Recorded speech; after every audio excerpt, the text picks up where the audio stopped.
आगे बढ़ेंगे। चेयरमैन तहरीक इंसाफ इमरान खान की जानिब से ट्वीट किया गया है। उन्होंने कहा कि सरगर्म अमल और जिंदा दिल कश्मीरियों की शौक़ ज़ीस्त शौक़ हयात मकबूजा जम्मू कश्मीर में भारत के जालिमाना जबर तसल्लुत तले मान पड़ चुकी है। इंसान आज़ाद माशरों ही में फलते फूलते हैं। आज़ादी की कदर कीमत से आशना लोग गैर कानूनी भारतीय कब्जे से आज़ादी की जुस्तजू और आज अहले कश्मीर के साथ खड़े हैं। चेयरमैन तहरीक इंसाफ इमरान खान का ट्वीट। सरगर्म अमल और जिंदा दिल कश्मीरियों की शौक़ अज़ीज़ शौक़ हयात मकबूजा जम्मू कश्मीर में भारत के जालिमाना जबर तसल्लुत तले मान पड़ चुके हैं। इंसान तो महज आज़ाद माशरों ही में फलते फूलते हैं। आज़ादी की कदर कीमत से आशना लोग गैर कानूनी भारतीय कब्जे से आज़ादी की जुस्तजू में आज अहले कश्मीर के साथ खड़े हैं। चेयरमैन तहरीक इंसाफ इमरान खान की जानिब से ट्वीट किया गया। खूने नाहक बहुत पी चुकी ये जमीन,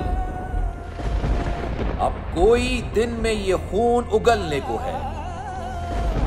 खत्म हो जाएगी ये तमाशागरी, वक्त पलटेगा रोजे जजा की तरह। ये जो पेशावर में ताजा लहू है बहा, एक क़यामत करेगा फलक पर बपा। गम की सलमनाक घड़ी में बोल सानह पेशावर में शहीद होने वालों के लवाहिकीन के साथ है।